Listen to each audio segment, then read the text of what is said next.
And good morning and welcome back to another edition of Stager Insights.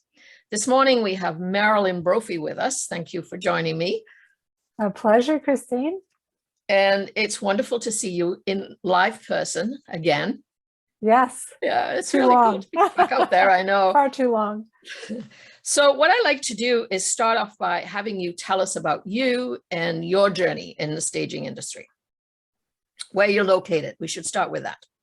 I'm in Ottawa, Ontario, and I moved here exactly 4 years ago this August. I retired from close to a 30-year marketing and advertising career the day I turned 55. Moved to Ottawa because we chased our grandbabies and kids, of course, they're part of the equation as well. And here I am 4 years later. I took the first year off when I moved here and chose not to think about what my career choice would be for that whole year, just enjoyed it. That being said, I knew when I did get back to work, I wanted the creative aspect.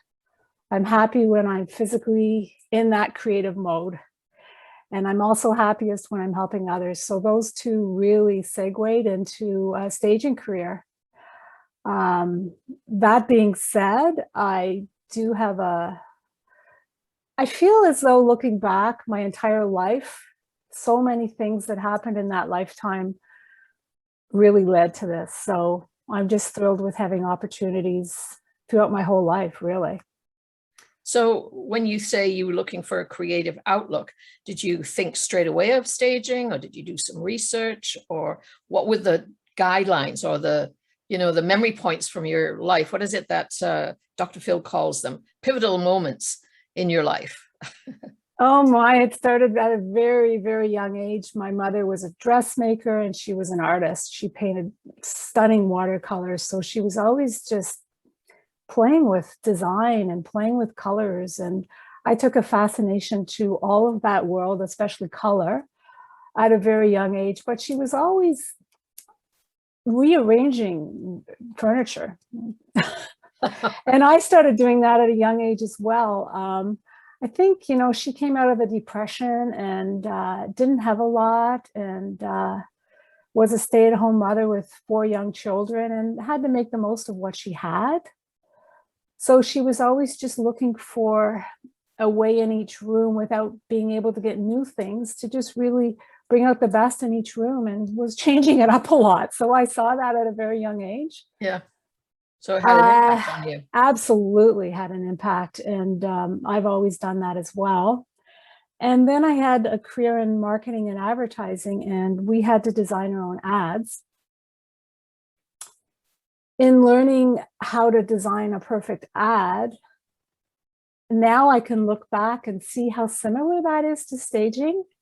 The importance of the right amount of white space in an ad, the importance of the right pops of color, less is best, bringing the focal point in the ad, be it 50% off, whatever that may be, to be that largest thing, really to have the right flow within that ad. So that really, in many ways, is similar to staging. So that I had that expertise and background as well.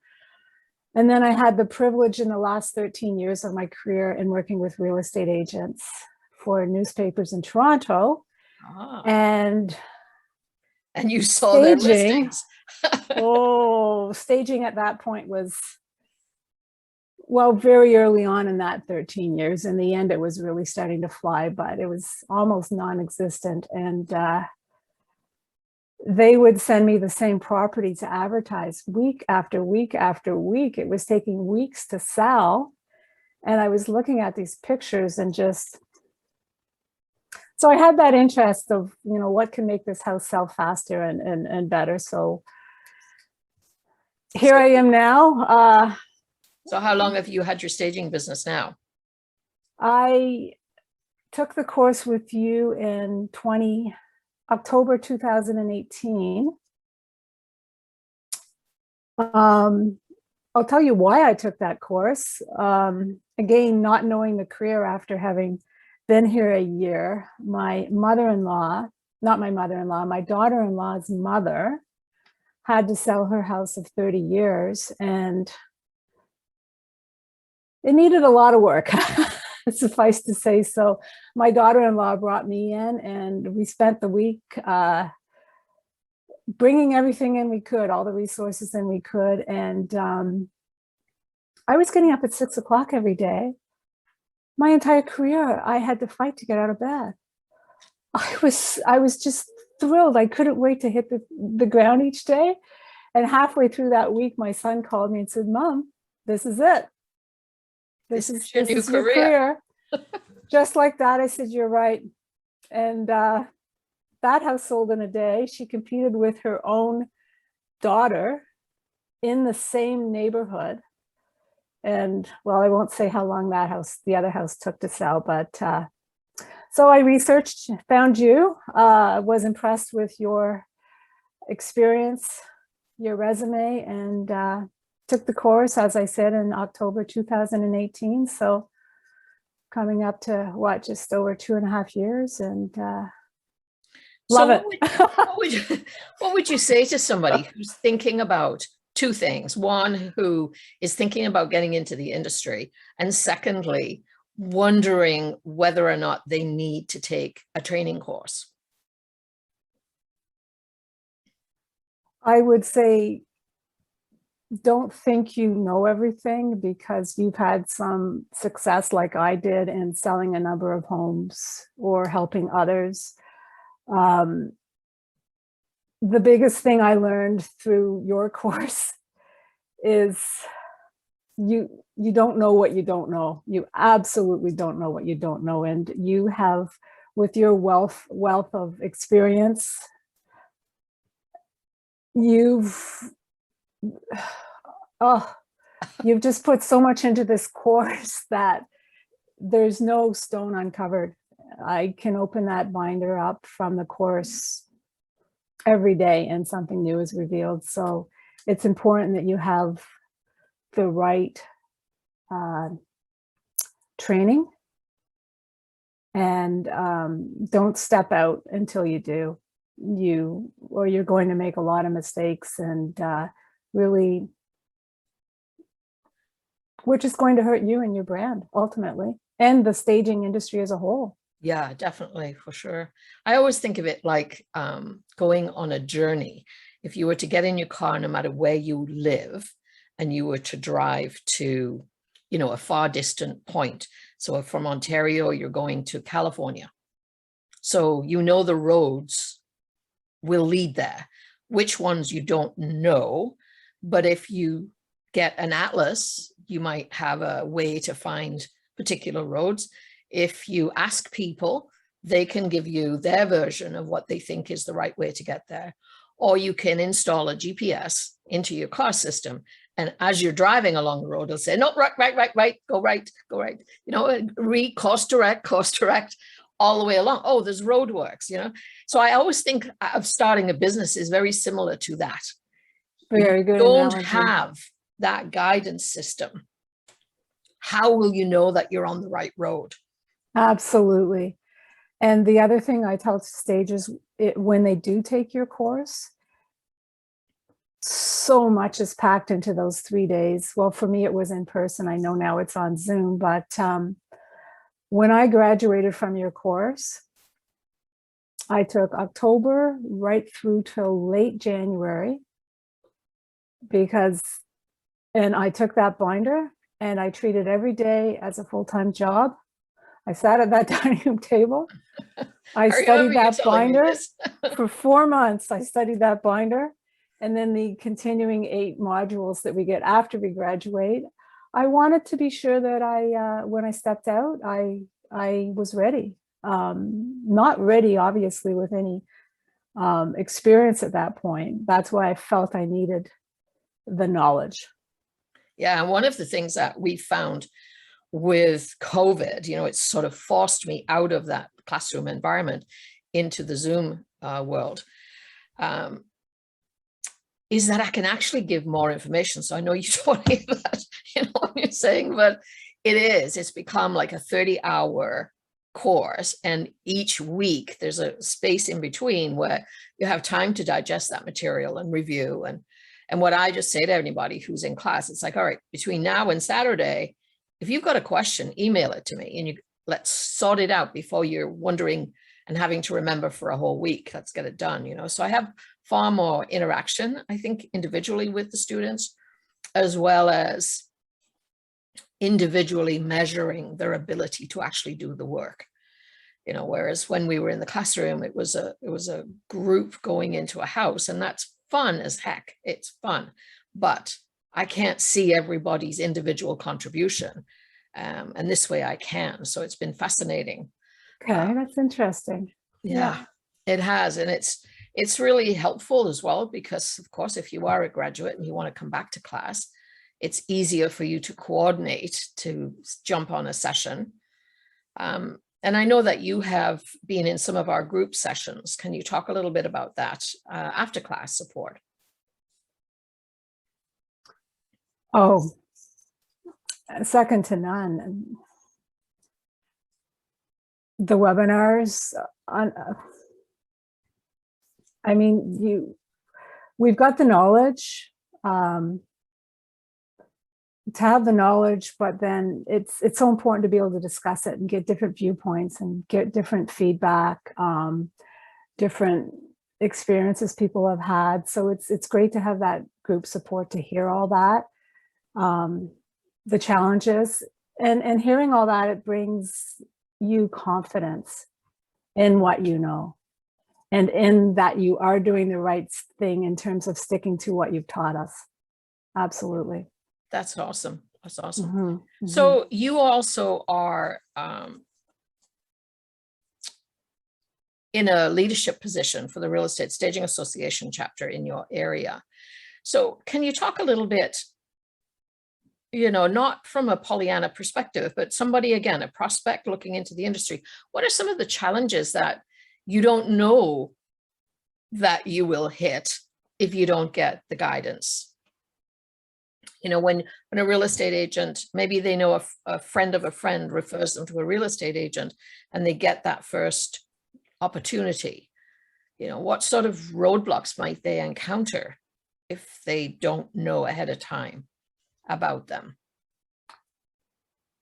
Real estate agents not having a grasp of staging and not knowing how to talk the talk. And that is so essential, because they're the first connection to that home seller.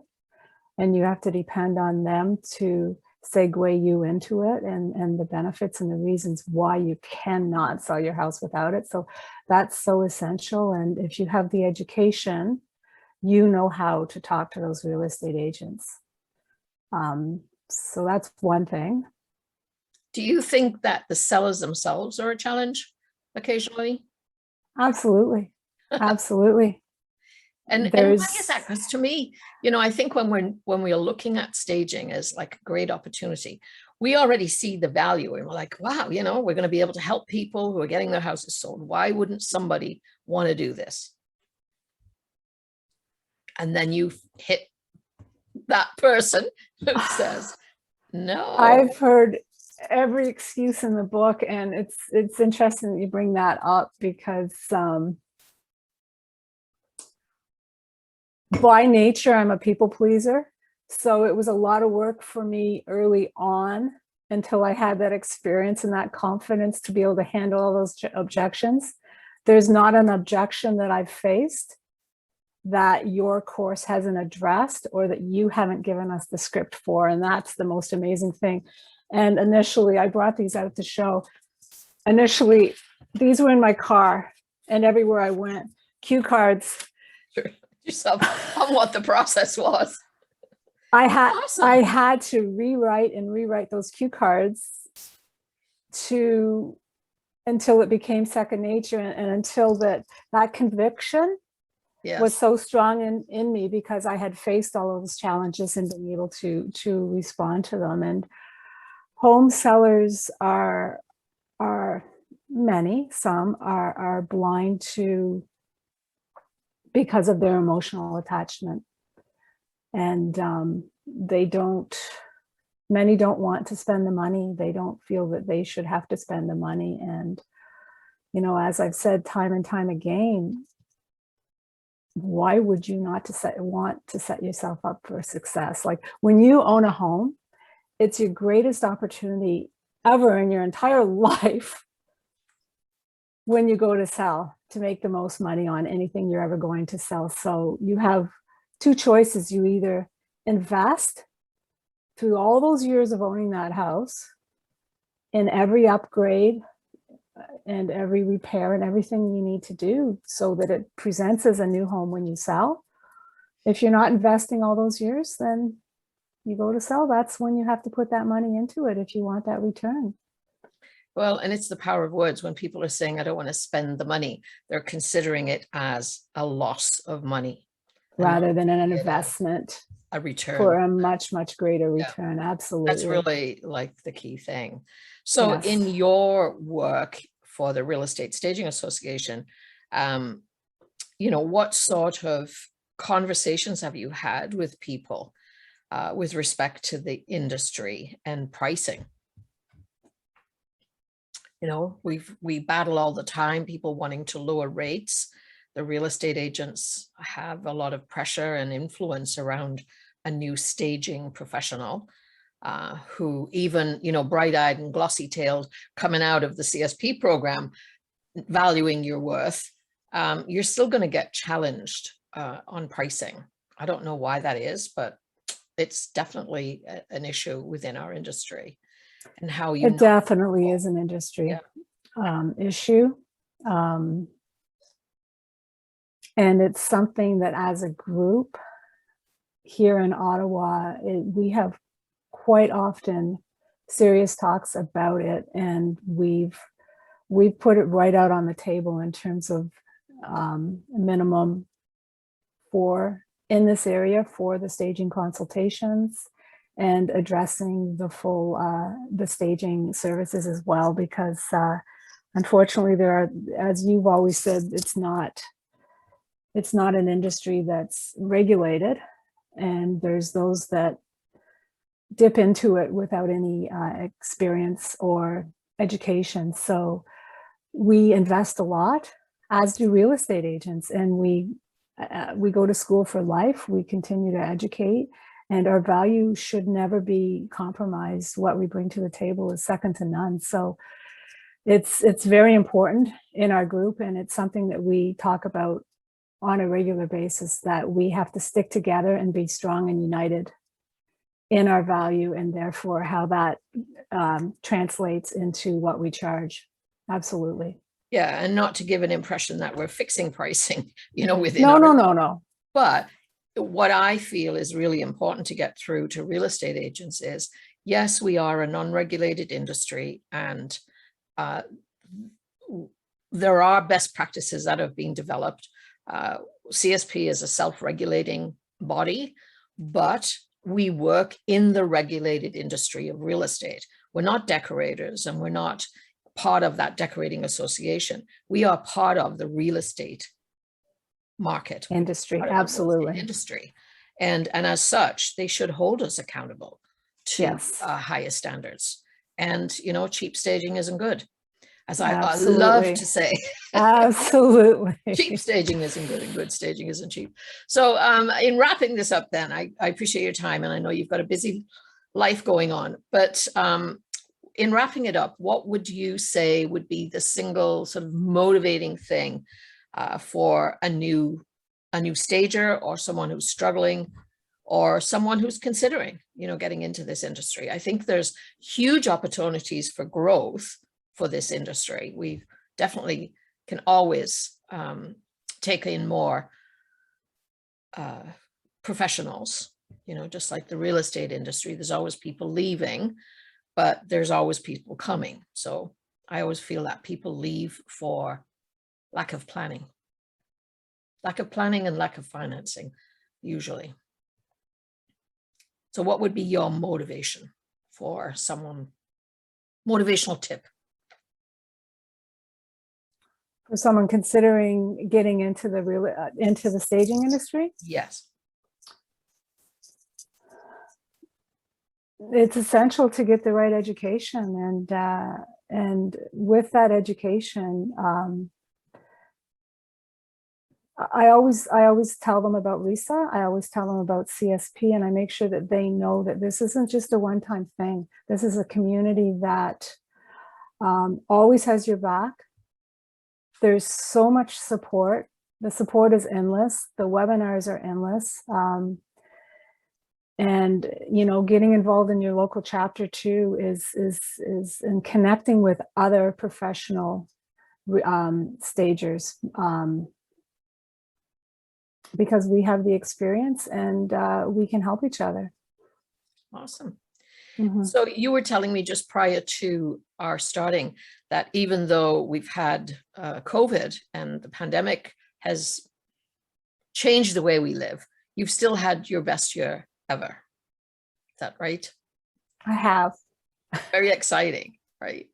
And so I look at it and I think, you know, over the next 2 years, there's going to be an absolute tsunami of need for stagers, because it is the single most important marketing tool that a seller or a real estate agent can employ in the sale of property. Absolutely. Well, There's enough work out there for everybody. Yes. There's definitely room for more professional stagers. Wonderful. Well, thank you so much for your time. I appreciate it. And look forward to hearing about more successes coming from the Ottawa region. Thank you. Take care, Christine. Bye-bye. Oh, no. Bye-bye.